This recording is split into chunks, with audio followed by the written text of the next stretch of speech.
Welcome everyone. Tansei Kewao. Bonjour everyone. My name is Paul Guerrero.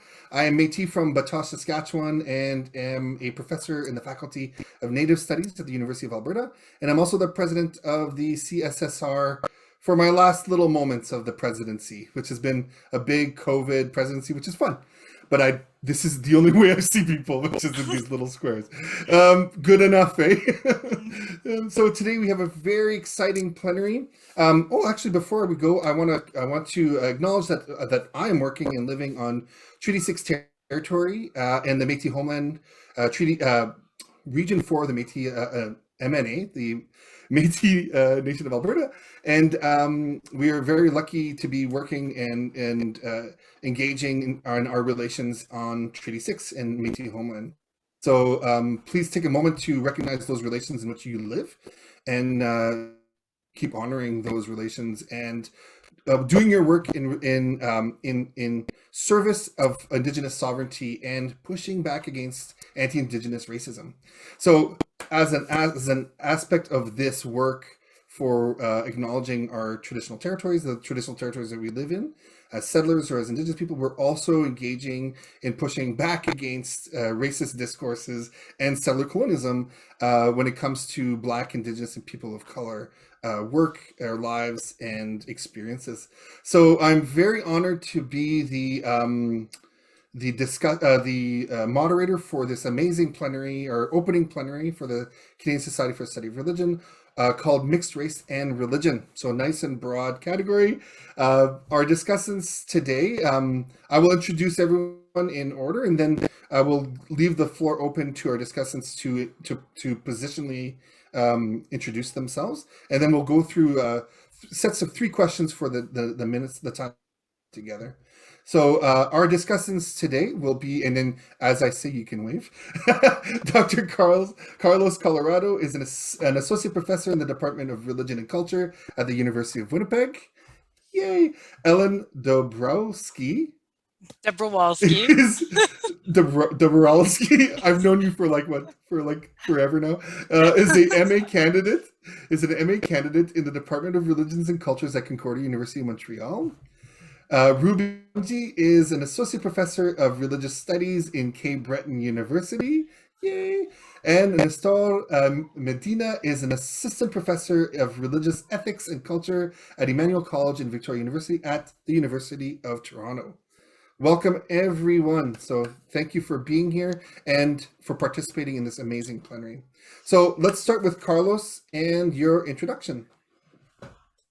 Okay, well, good morning, and thanks for the introduction, Paul.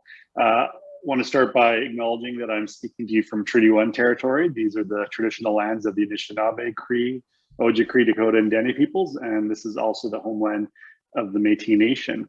I am going to try to be as brief as possible, but I think, as Paul mentioned, this is sort of part of a larger project, and a lot of my engagement in it emerges from my positionality.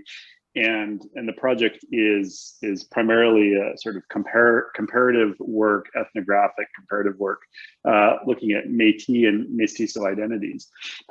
So why that project? My own background, and I'm actually going to start with my paternal grandmother, who is actually Mennonite, born in Manitoba, about 2 hours from where I am here in Winnipeg.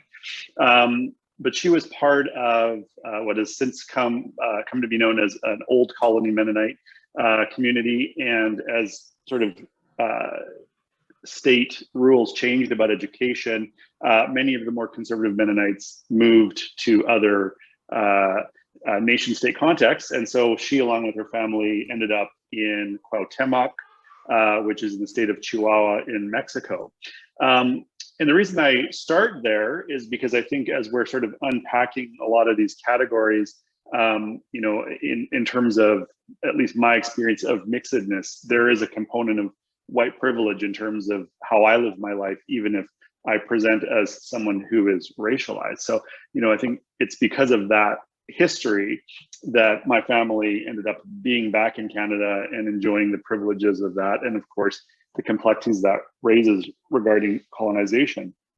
My grandmother, once she arrived in Mexico, they eventually engaged local Mexican people, mostly for reasons of commerce, selling their goods. She ended up marrying a Mexican man, and it's because of that relationship that, you know, from examination of her history and talking to my dad, it's pretty clear that she was shunned by her Mennonite community, both because of racial dynamics, but also because of religious ones, right? The fact that she was in a relationship with a Mexican man, and also interesting that even though Mennonites are pretty good at keeping genealogy, and I can find my records going back, you know, very quickly, my father and none of his siblings were recorded in any of the documents, despite the fact that they were born on an old colony sort of site. Anyways, so I'm going to fast forward a little bit and just say, working as an academic in Canada, I've often reflected on what my mixed race ancestry means. And like most Mexicans, that is largely a combination of Euro and Indigenous descent. And I think part of what has sort of become the kind of access or point of access to these discussions that, you know, I'm starting to work on with some of the members of this roundtable today is the way in which mestizo as a category is radically different from Métis, but that through comparison, we can start to think about issues to do, say, with race and racialization.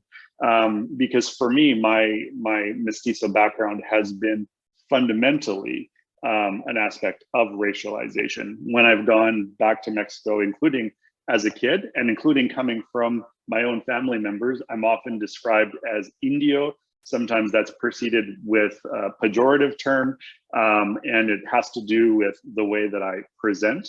But of course, mestizo and mestizaje, these are references to a project, as much as they can be a descriptor terms to talk about mixed race. These are also projects of colonization, of nation state building, of an attempt to erase indigeneity, not completely different from what we think about in terms of multiculturalism in the Canadian context, where it's a sort of attempt to create a project of sameness, but of course through that project of sameness, erasing difference, and in this case, erasing indigeneity. And so I think that's maybe where I'll stop, but just to say it's certainly clear to me that particularly as we're thinking about issues to do with indigenization on our campuses, as well as you know, broader BIPOC policies, I think thinking through the sort of convergence points, but also the ways in which Métis and Mestizo experience are radically different, can help to sort of contribute to articulacy around EDID. And so that's sort of maybe more than you wanted, Paul, but it's sort of where I'm coming from in terms of this discussion. I love it. Thank you, Carlos. Merci. Next on our roster is Ellen. All right. Hi, everybody. So I'm Ellen Depperwalski, and I'm originally from Dawson Creek, British Columbia. So I'm a member of the Métis Nation, BC. My family comes from Saskatchewan, from around the same area that Paul is from. So, so my grandmother's family, they're the Fiddlers and the Mackays from what is now Saskatchewan and Manitoba. My mother's family, my mother comes from Brazil, and my paternal grandfather comes from Poland. Brazil, yeah. And so, yeah, my paternal grandfather is from Poland, hence why my last name is Depperwalski. So yeah, I'm currently living in Montreal, living and working in Montreal, the traditional lands and territories of the Ganégahaga Nation. And so my interest in all of this, I mean, it's similar to Carlos, it's a lifelong interest, really. The area that I'm from in northeastern British Columbia can be quite racist. I mean, I guess there's a lack of nuance understanding these issues of mixedness. And I find in particular Métis-ness, because of the anti-Indigenous racism, xenophobia, extensions of colonialism that we deal with. My whole life, I've had my Métis identity sort of undercut by the people around me in a number of different ways. And one that's always been interesting to me is that people use my Latina identity and my Brazilianness as a way to sort of discount my Métis-ness and my indigeneity. It's been fascinating for me my whole life comparing these two identities and the ways that they're racialized. With one, my Latina-ness being really embraced by people in the community that I come from as a way of being like a good racialization, whereas Métis-ness is seen as like a bad way to be racialized. And my mother's family background is very similar. Again, in Brazil, mixed race identity is very different than it is in Canada. So my mother, despite having Indigenous ancestry, is seen largely as white. Whereas when she's in Canada, she is not seen as white. She's seen as a very distinct racialized other. So yes, so my whole life in some way has been a preparation for doing the work that I do now, which the work that I'm doing now is actually studying Métis expressions of religion, experiences of religion. In particular, the work that I'm doing is about Sarah Riel, the sister of Louis Riel. She was one of the first Métis Grey nuns. And I found that the vast majority of work on Sarah Riel, again, undercuts her Métis identity and her understanding of herself because of her involvement in a Catholic institution. There's this understanding that there's so many ways that indigeneity can be undermined or taken away. And one of which, of course, is how you present your appearance. And the other is your allegiance, I suppose, to different institutions that people think are colonial or inherently colonial. So Sarah Riel's membership of the clergy, historians have seen that as her sort of forfeiting her indigeneity. So the work that I'm trying to do is, again, to, well, not just complicate that, but frankly, throw that away and instead amplify the ways in which Métis people experience their own religion and how we think of ourselves, and to move away from these colonial assumptions of Christianity being inherently like diametrically opposed with indigeneity, and also away from the understanding that there's an inherent ambivalence, that if you're an Indigenous person who engages in colonial institutions or engages with, because that's the reality for all of us, that you're somehow caught in between rather than being able to live in the multidimensional way that we do. So yeah, so that's my perspective coming into this conversation.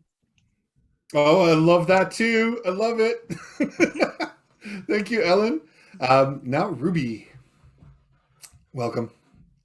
Thank you. I had you on mute because I don't want you to hear my dogs barking in the background. My position in this particular acronym of BIPOC is the POC, which is actually, I would say, for me, a new recognition of people of color in Canada, but still left to a very open area, as in, what does that mean, people of color? Are we all people of color in a sense, or where does that put us? Living in Cape Breton University, living in Cape Breton, which I would like to recognize is the unceded and ancestral land of the Mi'kmaq, living in Unama'ki, and I'm very, very proud to be able to share their land and their teachings. A large part of Cape Breton University is that we actually have an Unama'ki college. And just there alone, I got to see how separated Indigenous community is from the actual university, that we actually have that incorporated. And then, of course, as we started talking about issues of EDI on campuses and how to create different policies, one of the things that tends to always happen is, if you happen to be, like many of us, one of the few people of either Indigenous or racial backgrounds that is not the majority, you end up being put on every single committee to deal with these issues, and then you become the representative of that category. My category is quite interesting. I am actually a refugee, came to Canada as an immigrant, and therefore puts me in a lower category, tends to be people who don't get post-secondary education at a higher level. If they do, they tend not to get jobs. I consider myself to be privileged in that I have a PhD and I'm a university professor. And at the same time, I feel less privileged because I am a person of color. And so these two things are always playing in the background of who I am, where I come from, and where I sit in the university, because I do have that privilege and I do get to speak with those voices, but do I have the right to speak for those voices? That's where I'm coming from here. Right on. Thank you, Ruby. And now finally we have Nistal. Welcome. All right, so I'm going to try to be really brief, though the three presenters before have really provoked my thoughts, but that's why I wrote a few comments just so that I wouldn't go all over the place. Let me first acknowledge that I'm speaking from Treaty 13 in Toronto, Ontario. And, you know, and what I do, I usually spend most of my time trying to retrace how things emerge, what are the factors that contribute to their development. And so with that in mind, I'm going to give you a little bit of autobiographical information so that you understand better what I'm coming with in this conversation.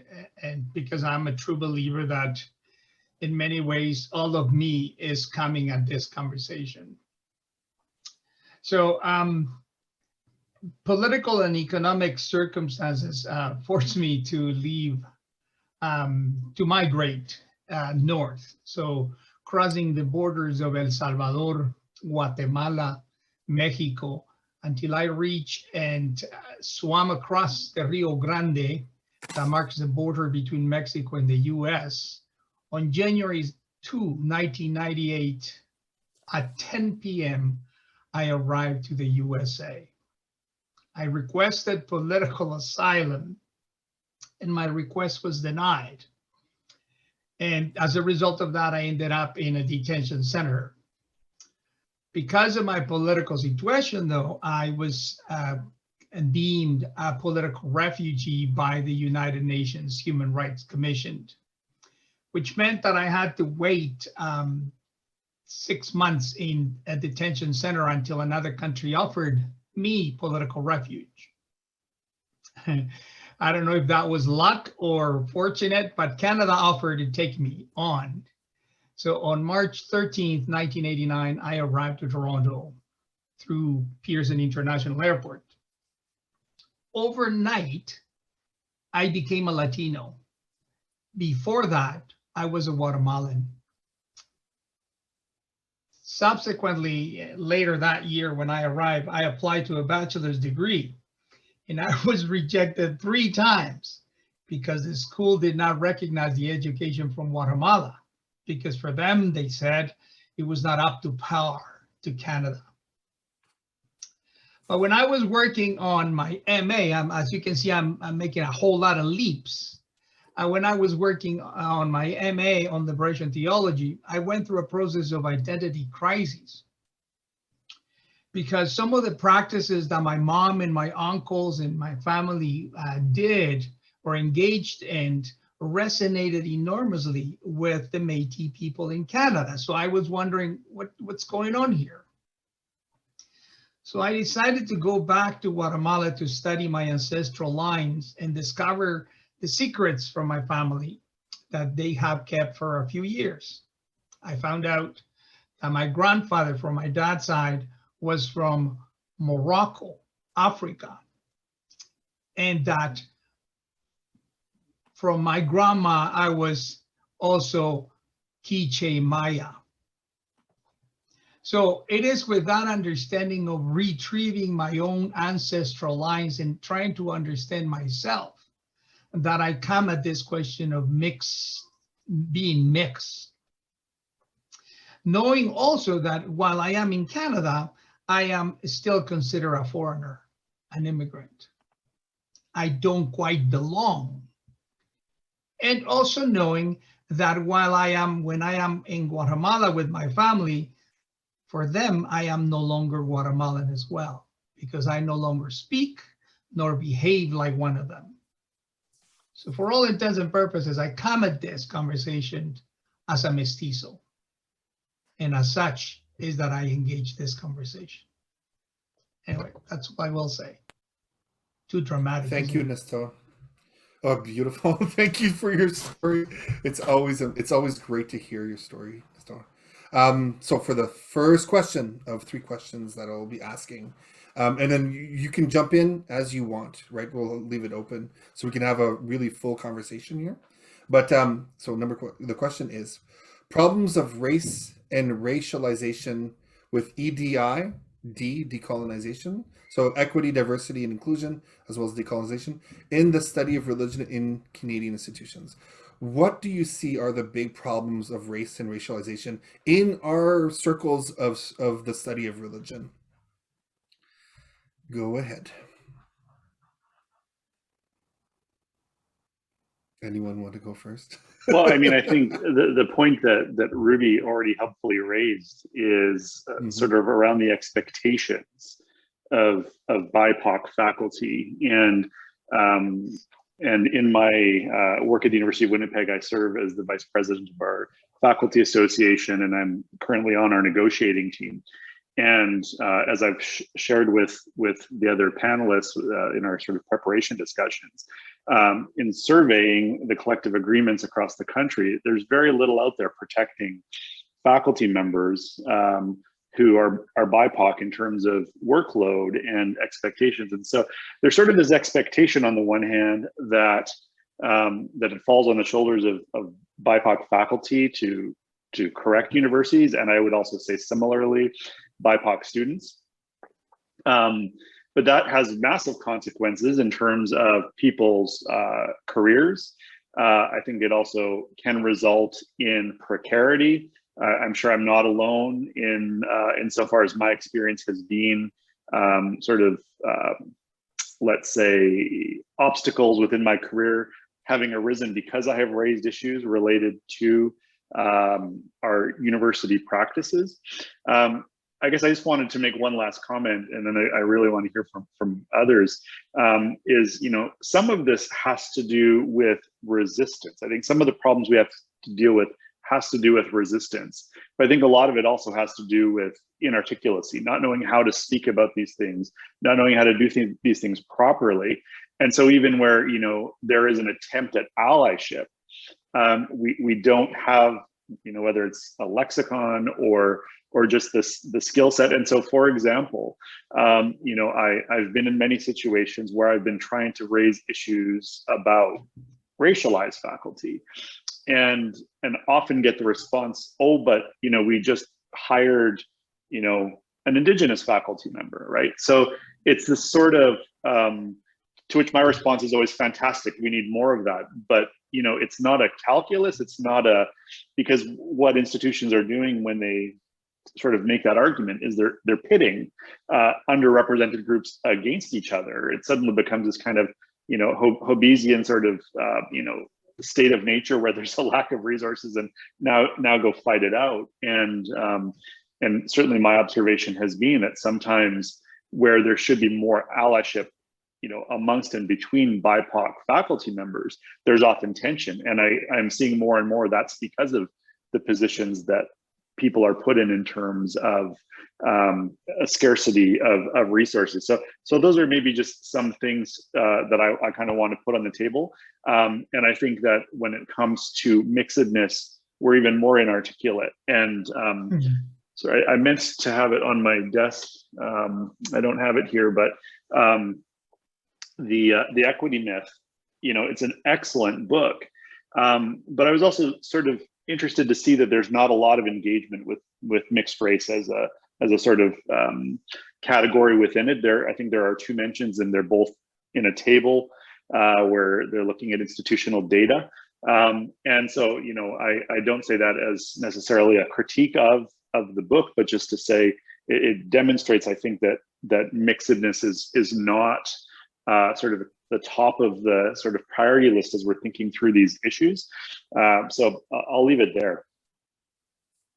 Excellent. Thank you, Carlos. And I'll look up that source and I'll put it in the comments. Anyone else? Go, Ellen. Yes, thank you for that, Carlos. I'm going to speak a little bit as a student, my experience being a student moving through, like my background, my undergrad is in Indigenous studies. And now I'm studying religion at the MA level. And I found, I especially liked what you said, Carlos, about like that there's either resistance or inarticulacy. I think that has been the main thing that I've had to deal with. In religious studies, there's a sort of tentativeness of people to talk about indigeneity because they are really scared they're going to get it wrong. But what that results in instead is a lot of expectant eyes on me or any other Indigenous student, that when something is brought up, that it's the sort of, there's a sort of burden placed on the students to set the ground rules in the classroom of what can and cannot be discussed, which can be a very awkward position. And like for me personally, I have a background in teaching, so I tend to take that on. But then I've seen other students where that's not something that they want to, that's not our job. That's not, we're not the teachers in that situation.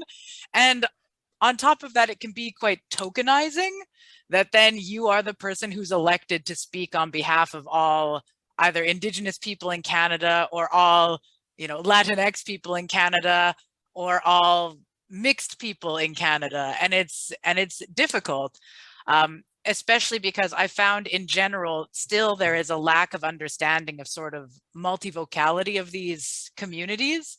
And that for the sake of other people who are like in the classroom who are new to these issues, then you're kind of expected to give as simple as an answer as possible. That you as the student sometimes are expected to lay that groundwork so that other people can feel comfortable moving forward.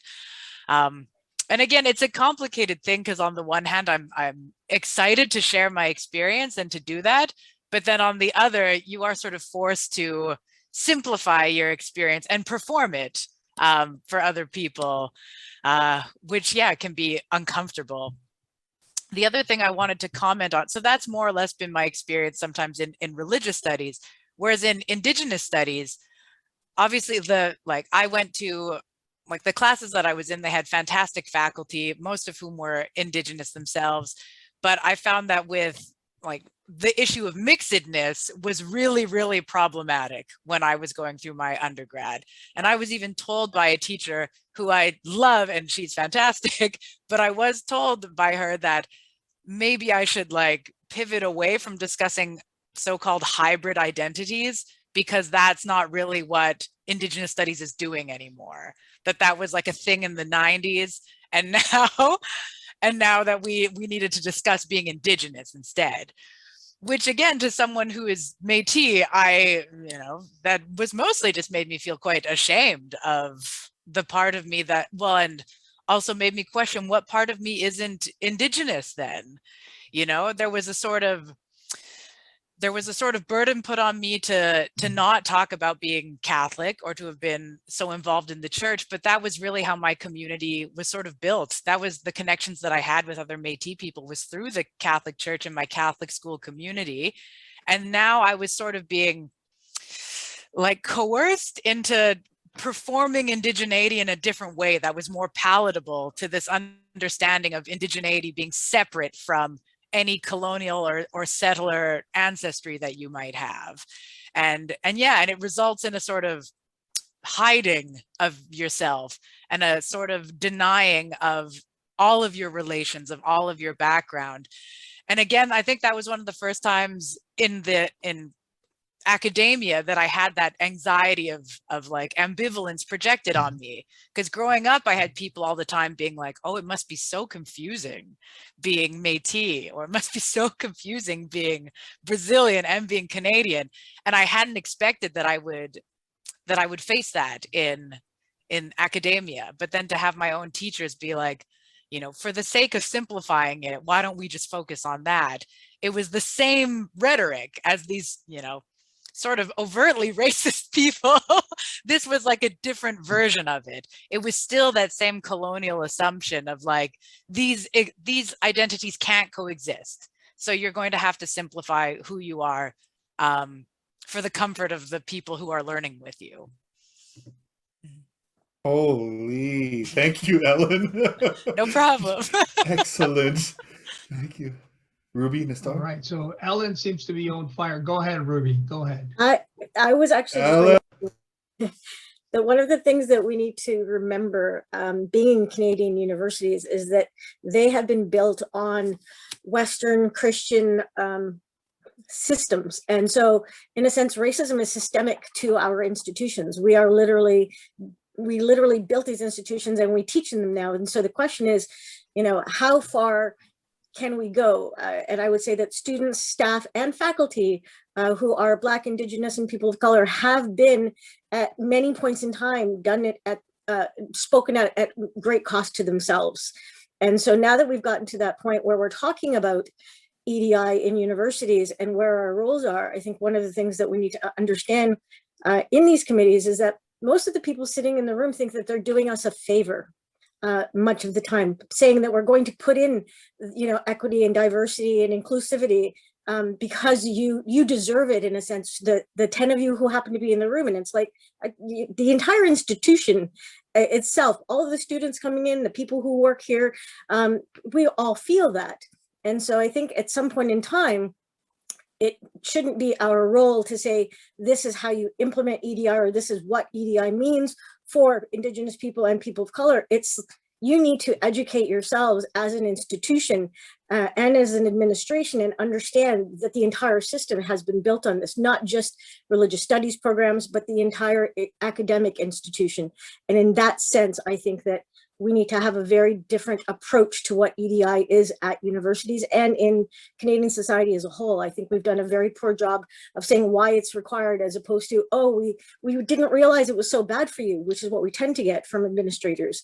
One of the examples that I will give specifically at Cape Breton University, we have a Mi'kmaq studies degree, and we have never been able to hire a Mi'kmaq person with a PhD. We actually had one person who had a degree in law and was tenure track, and because he never received his PhD, ended up not getting tenure. But he was put on every single Indigenous studies committee, anything to do with EDI at the university. He was so overworked, so overtaxed, and did so much, and none of that was counted towards what he was doing for the institution. Instead, all they looked for was for the degree, and saying without that, you do not count as an individual and your voice is not important. This was a person whose entire life was basically, to the service of the Indigenous community in Cape Breton University.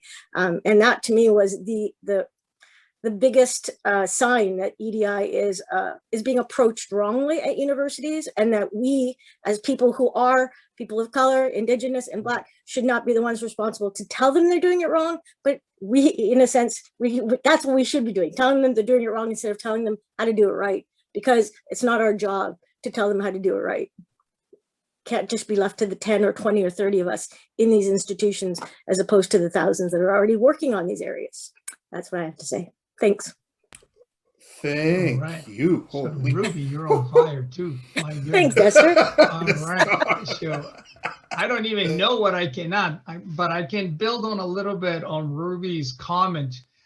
I think it is important to broaden the scope of this conversation. I think in terms of identifying the terrible things and experiences of racialized and minoritized communities. I think that's an important aspect.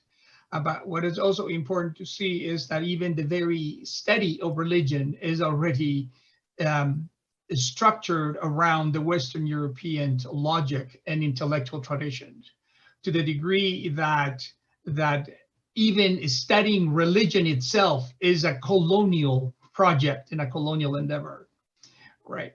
And so the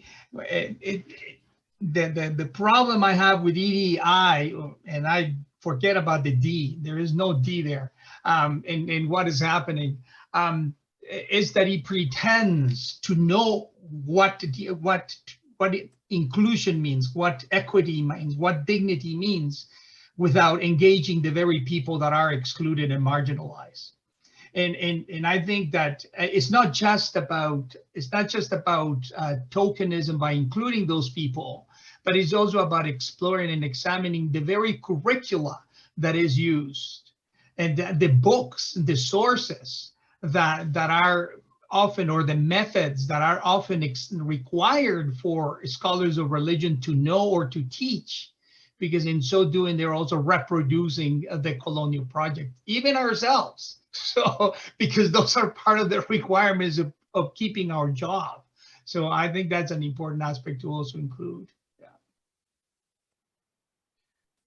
If I could just maybe add something to what Ruby said, and I'm sorry, I'm trying to find the actual name of the funding opportunity, because you actually sent it to me, Paul, and I had seen it previously, but there's just a recently announced Tri-Council funding opportunity related to EDI. But part of the reason why I haven't applied for it is there's this expectation that it's a targeted funding opportunity, right, for people from these underrepresented groups. But then there's also this expectation that you're going to implement some sort of institutional changing kind of plan within a year, right? And so even built into this Tri-Council funding is exactly what it is that Ruby's talking about. I was sort of excited by it at first, and then deeply disappointed, and then not at all surprised. So anyways, I think just another example. So it's also what Nestor said, and then it even comes to the funding issue. Could I say something about what Ellen said in terms of performativity? Because it is not just, I think, building on her comments, it's not just that you are required to what should I say, to perform indigeneity, but you're also required to perform Latinicity.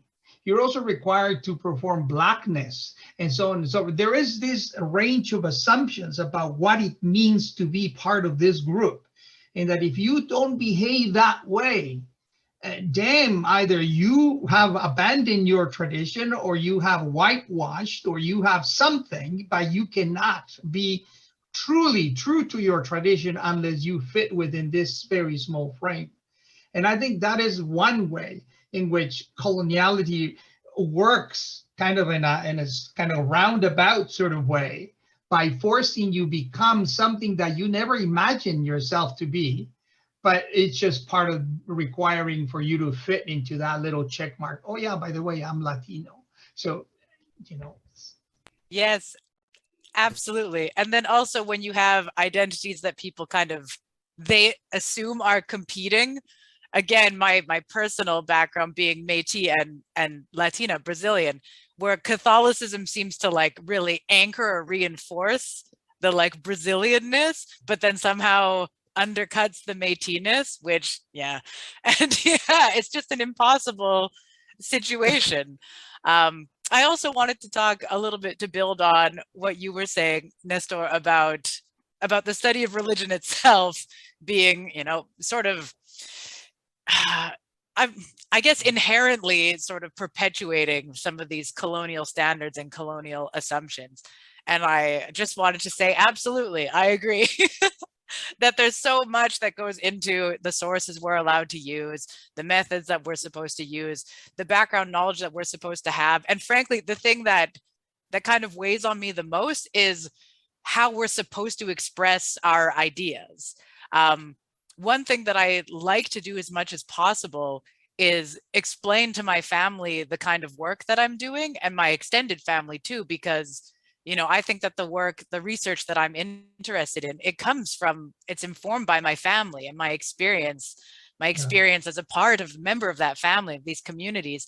And if I can't articulate what I'm doing to the people who it impacts, and to the people who have in every way motivated my research, then what is the value of my research? I mean, I know there is still value for other academics, but the disconnect between the academy and the people who were actually supposed to be doing this work to benefit their lives, that's something that I struggle with a lot. I try and do presentations. I try and speak as well. My sort of resistance in academia is to try to speak as plainly as possible, which sometimes is met with a bit of resistance. If you speak casually, if you swear, in a certain institution, in a situation, Whoops. yeah, right?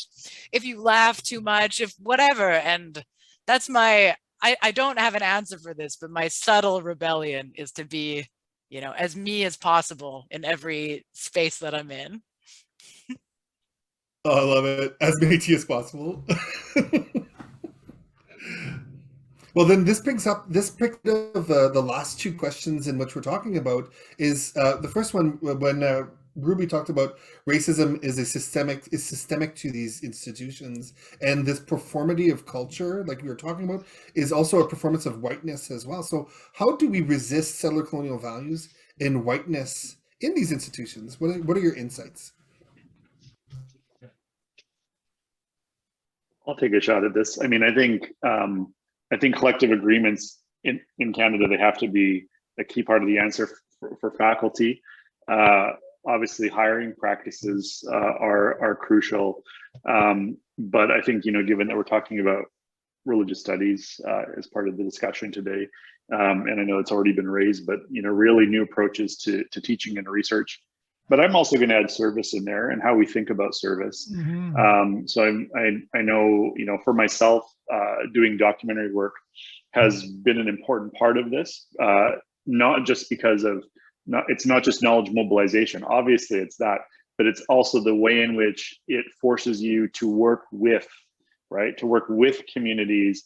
And it's just a different kind of research, at least it can be. I'm sure ethnography, in written form can take that shape too, but I've found it to be very powerful along those lines. But I do just want to say in terms of service, I think it's interesting to me, the ways in which when it comes time for tenure and when it comes time for promotion, sorry, all bets are off. That service work you did doesn't really matter. It doesn't really count. And so, right now, this is one of the things that I'm actively trying to push is to say, no, service when it's done by and for people from equity deserving groups, it should be counted. It should be counted at least as heavily as teaching, and maybe even more heavily. Because if you're going to sort of put the burden of this work on the backs of those faculty, then how can you not also weigh it? Because otherwise, what you're going to find, and of course this is exactly what the data shows, is that people from these groups have their careers stalled, right? They move slower through the ranks. Their applications for tenure are more precarious because of the things that are demanded of them by their administration and also by their colleagues, right? And I mean, a lot of this has to be implemented at the department level. And I think the last thing that I'll say, because I think this involves students, and we've already talked about, the ways in which it's sometimes hard to recruit, right, in terms of some of the positions, but we need to be much more sort of intentional and mindful as we're recruiting for graduate programs, so that we have within the ranks of our graduate programs a more diverse set of future academics, so that you can't just flip a switch and say, okay, well, now we're going to hire BIPOC faculty, because if you haven't been admitting them and funding them and giving them the proper supervision through grad school, of course you're not going to have anyone to actually hire to departmental positions. So anyways, I'm going to leave it right there. Excellent. Anyone else? I come at it slightly differently in terms of the idea of resisting whiteness. I didn't realize when I first interviewed that when I was introduced originally as Ruby instead of Rubina. And that is the name that I publish under and that I'm known as academically. And so when I got hired, they had already put the plaque up on my door and created my email address as Ruby Ramji. And so for 10 years, I was stuck with that. Finally, I was said, and I'd been asking every year for a change. I'm like, no one can find me if they're just looking for Ruby, because academically I'm Rubina. And this is how people know me. I did not get my name put into my email address correctly until a year ago, and it's only there in brackets. They still could not change my email address, and the plaque on my door never changed. So I put a sign on top of it with my official name on it. And this is my tiny way of trying to resist the whiteness that has been placed on me. And I can see that. I think one of the major issues is that when we do talk about graduate students and we do talk about people becoming faculty, we actually expect whiteness from them. We expect them to not to be immigrants. We expect them to not, bring in their backgrounds and their cultural issues. We expect them to fit into the faculty community. We expect them to fit in and be able to understand their students. And for me, there does not have to be a division. There does not have to be an either or. You can be Indigenous and available, and a person of color and available, and be able to talk about these things without someone saying, that maybe it makes us uncomfortable. And I think that unfortunately puts us all who are in this BIPOC category in that position of resisting whiteness. But I think it has to be something that also has to be done, I think, from, and I hate to say this, people who are white. I mean, what is white as a category? I have an issue with that as well. When I'm talking to other people, when I look at, our complement in, here, what does that mean to be white or to be Indigenous or to be a person of color? At what point in time would I not be considered a person of color? Do I have to be a little less tan, or do I have to be more to be a person of color? And so these issues, I think, are always of trying to break down the ideas of, talking about what whiteness is and how to resist whiteness, is that everybody, including people who are categorized as white, become part of that conversation from graduate school up all the way into the administration. Merci, Rubina. Great. Beautiful.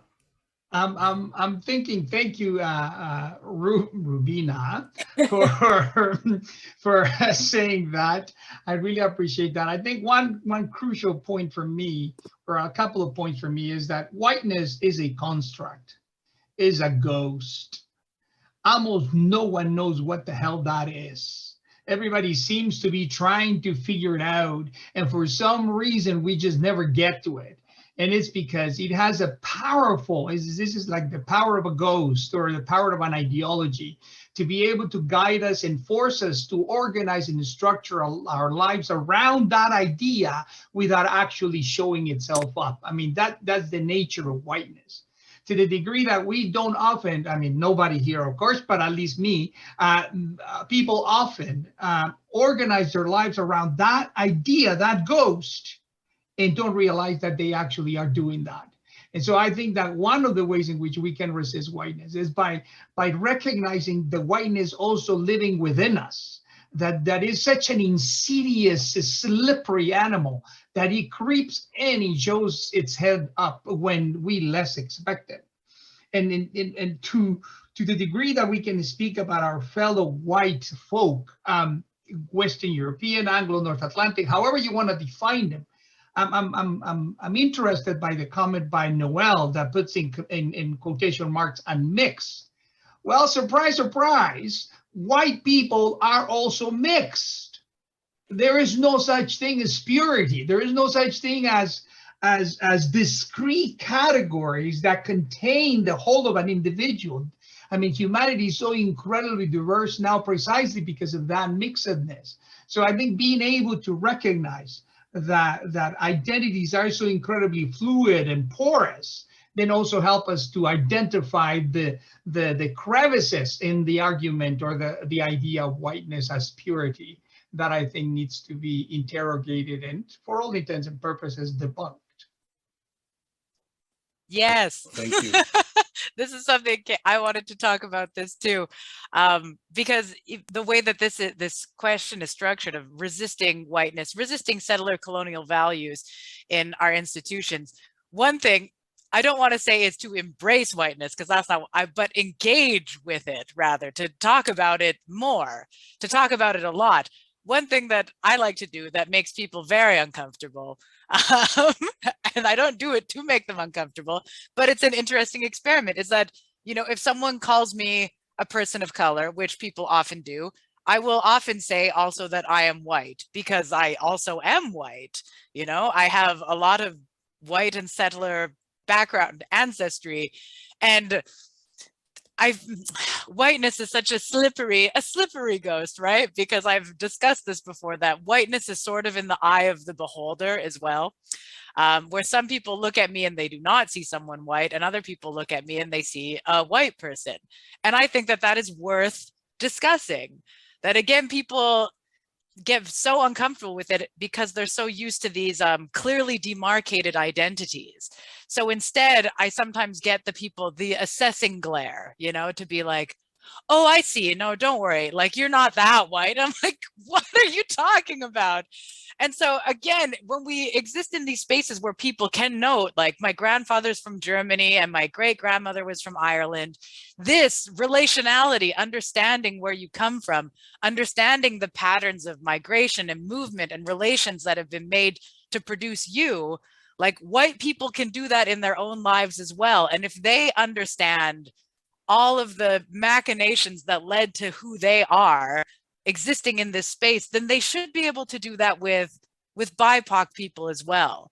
They should be able to understand the complexity and the intricacies of all these other relations coming together to produce people like us.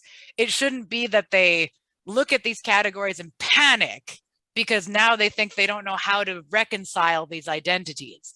If you can understand that your grandfather came from Germany and your great grandmother came from Russia and your paternal grandmother came from Ireland, then you should be able to understand that my grandmother is Métis and my mother is from Brazil and my paternal grandfather is from Poland. It's our stories and our families. And it's not as confusing as people think that it is. But because whiteness is so big and so prevalent and so scary, you know, like a ghost, if you're able to talk about it and understand the story of it, it's no longer this terrifying thing that people are scared to talk about. Oh my God, amazing. Go, Ruby. I just wanted to touch on Ellen's point, and I think Ellen is probably the best person to actually represent this category, in that you are undefinable because you have so many other identities. But the first thing is the name throws people off, right? Immediately people go, oh, Depperwalski, where's that from? And it's like, it becomes an issue of, well, I am German and I am this and I am that. And I think that we are the ones who are left to do that. And we've created a white monolith in a sense. And as Nestor said, it's a construct. There is no whiteness. And when we can say, well, are you German or are you Scottish or are you Irish? All of these things become irrelevant in a sense and people realize their own construct of whiteness themselves when they start asking who we are, where we're from, how do we represent what we are, or how do they represent who they are? And I think the question becomes then that in itself maybe perhaps can resist the idea of whiteness as a monolith. When people can actually say that I am multiple things and that there is no one thing out there. This also, if I could add to something very quickly there too, yep. Because of my studies and what I study, Catholicism, it's the same. There's the same understanding of Catholicism as this monolith, and this understanding of like, well, how can you study indigenous Catholicisms when Catholicism is clearly this thing that is unchanging and unmoving, which again is a complete lie. And when people understand that, you know, they can look at different orders, they can look at different icons of Catholicism, they can understand that it is practiced and experienced differently in Latin America, in Europe, in Africa, in Asia. But again, people will get to this point where they think like indigeneity cannot exist with Christianity. And again, it's this understanding of what you think is a monolith, what you've come to know as like an unchanging truth, a universal understanding, is not unchanging and it's not universal. And everything is more vibrant and dynamic. And I think that people do understand that, but it's so easy, and we've been conditioned to fall back on these colonial assumptions that yeah, it can be exhausting to keep prodding people to get them to keep questioning these assumptions. Yeah. So another I just wanted to share a link of an image and give a shout out to a forthcoming work from Nestor that reminded me of this. So Nestor has a piece coming out on the category of mestizo.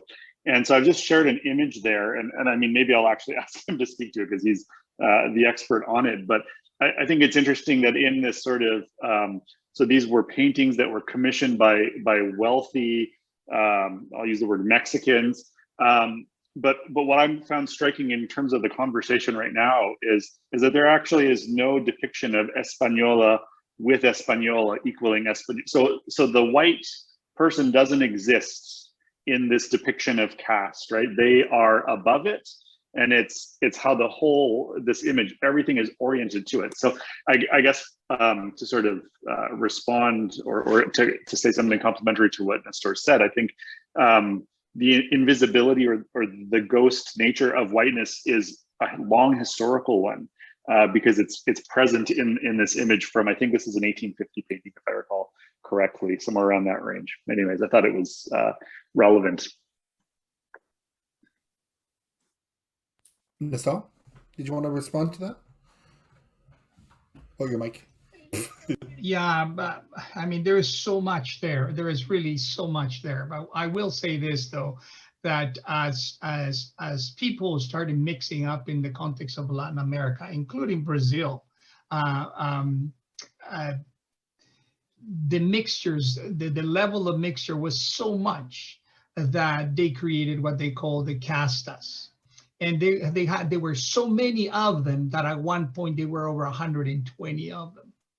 And so how do you keep control of that without computers? I do not know.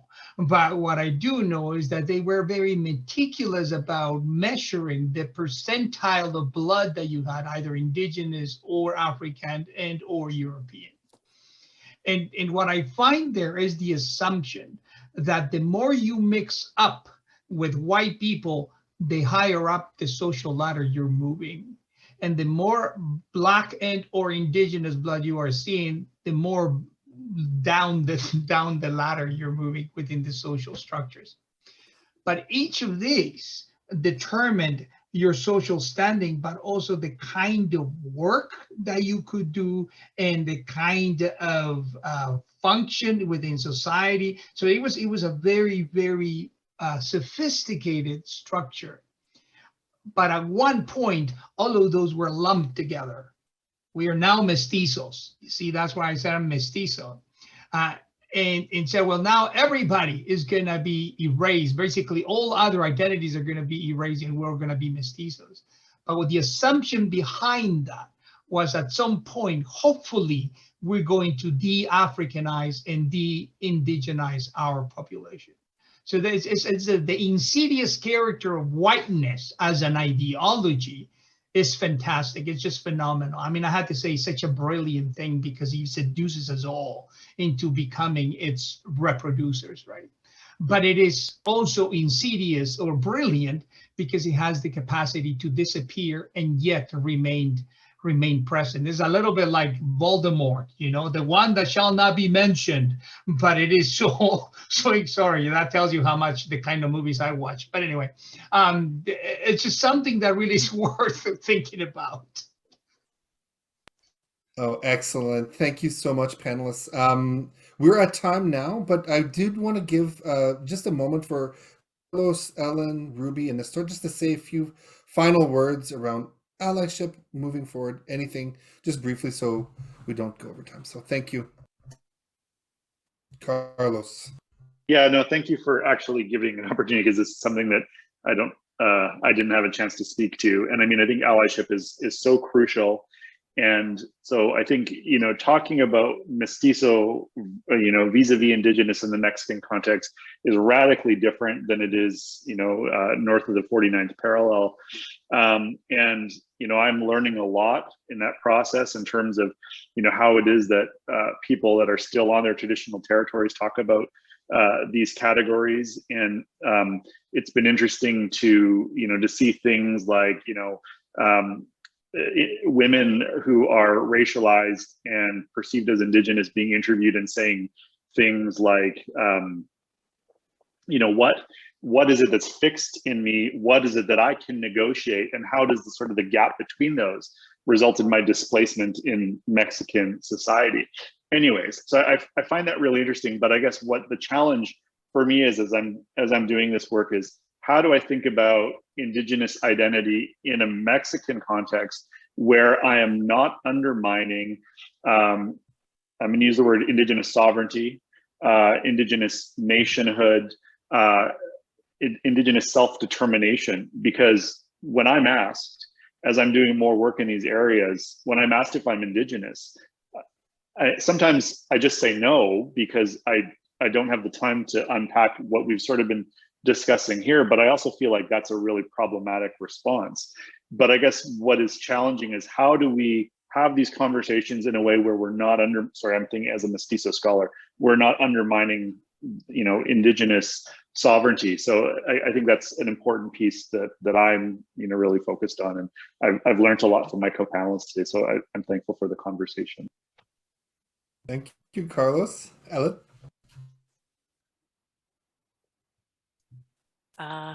Yeah, so much to say about allyship. I just wanted to sort of bring up some other points that have already been discussed, because I'm thinking how people can be allies to, to students like myself. And I think Rubina touched on that, of people being able to educate themselves sort of preemptively, rather than anticipating or expecting that BIPOC people, professors and students will do the work of educating each person individually. But aside from educating yourself as an individual, and that's super important, and there's so many resources out there available for people. But a bigger thing than that is to push for institutional change, because, whiteness carries a lot of power. And so you have a lot of power, and to put that power behind these changes, to really push for that rather than finding little things that you can change, that's important too. I think it needs to be a two-pronged sort of solution of things that you can do yourself as an individual to increase your education and to make spaces more comfortable for BIPOC people. And then also, of course, focus on that larger prong of trying to support movements for institutional change. And the last thing that I'd want to touch upon is, because I think, again, of people being an ally to me and me being an ally to other people, because Rubina, there was something you said right at the beginning that's something that resonates with me, that I'm always thinking of is, am I a voice for the people that I've been sort of selected to speak for? And as a Métis person, as a Latina person, and as a white person, there's so many different people that I am sort of seen as representing.